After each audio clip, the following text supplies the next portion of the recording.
Hello friends, आप सभी लोगों का हमारे YouTube channel smart learning point में स्वागत है। यदि आप लोग नए हैं तो हमारे YouTube channel smart learning point को सब्सक्राइब कर लें, जिससे कि नए नए वीडियोज आपको प्राप्त होते रहें।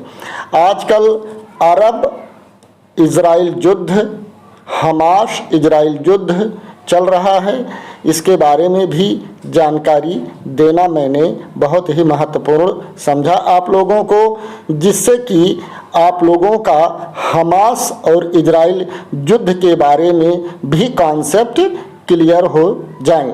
देखिए, आजकल तमाम सोशल मीडिया पर और तमाम चैनलों द्वारा जो खबरें आपको पहुंचाई जा रही हैं, लेकिन जो जड़ की बात है वह आप तक नहीं बताई जाती है। अपने अपने चैनलों को चमकाने के चक्कर में तमाम लोग अतिशयोक्तिपूर्ण बात करते हैं। तो आइए हम आपको हमास और इजराइल के युद्ध के बारे में क्या सच्चाई है उसके बारे में हम बता रहे हैं। सारे वीडियोज को ध्यान से देखिए, जिससे कि हमास और इजराइल युद्ध के बारे में सारे तथ्य और कॉन्सेप्ट आपके क्लियर हो जाएं। 1948 से पहले इजराइल था ही नहीं, ये पूरा फिलिस्तीन ही था, जिस पर कभी ऑटोमन साम्राज्य का राज्य था। यानी कहने का मतलब यह है कि 1948 से पहले इजराइल देश का अस्तित्व था ही नहीं, लेकिन फिलिस्तीन था। 1948 तक पूरा फिलिस्तीन फिलिस्तीनियों का था। 1933 में जर्मनी की सत्ता पर काबिज हुए एडोल्फ हिटलर ने यहूदियों को चुन चुनकर मारा। यहाँ तक कि लगभग 60 लाख यहूदियों को मार डाला। यहूदियों का जर्मनी में सर्वाइवल बहुत ही कठिन हो गया। यहूदी पूरी दुनिया में दर दर भटकने लगे। कोई भी देश इन यहूदियों को पनाह देने को तैयार नहीं हो रहा था। फिलिस्तीनियों ने यहूदियों पर तरस खाते हुए उनको फिलिस्तीन में पनाह दे दिया।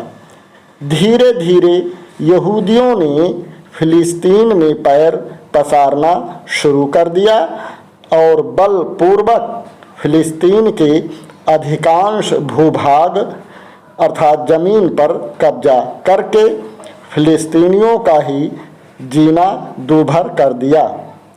यहूदी अपना दायरा बढ़ाते हुए और फिलिस्तीन के लोग अपने ही देश में गुलामों की तरह रहने पर मजबूर हो गए।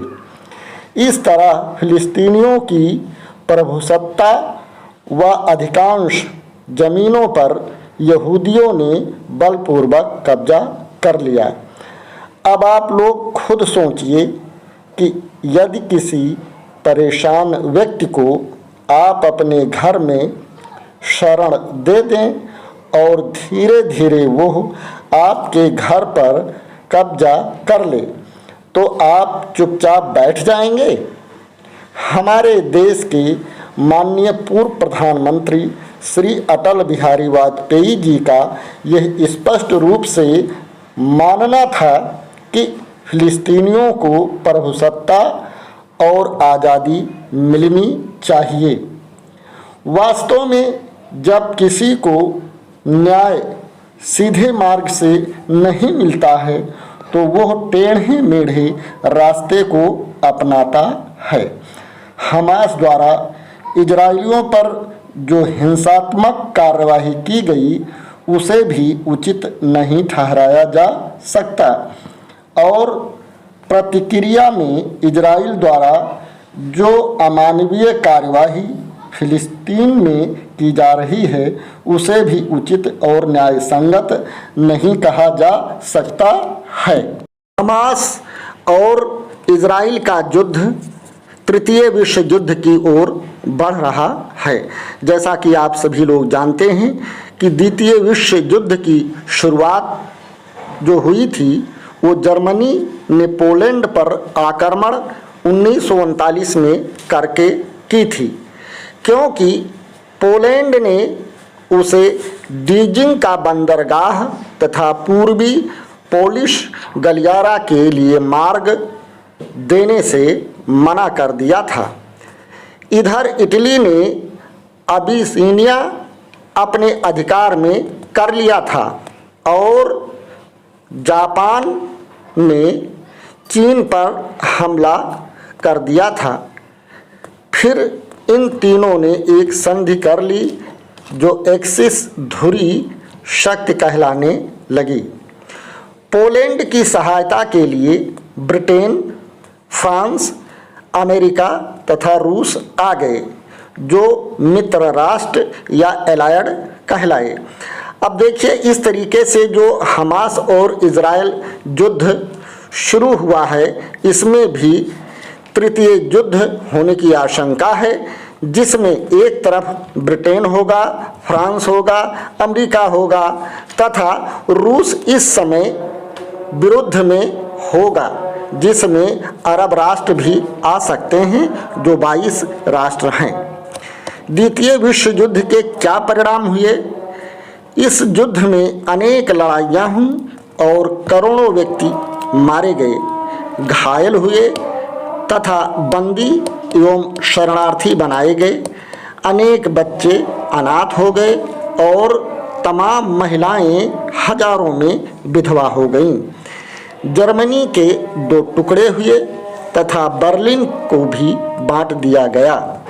जापान में नागासाकी तथा हिरोशिमा पर एटम बम गिराए गए, जिससे उसने आत्मसमर्पण कर दिया तथा हजारों हजार लोग मारे गए। अंत में युद्ध विराम पर अक्टूबर 1945 में हस्ताक्षर हो गए।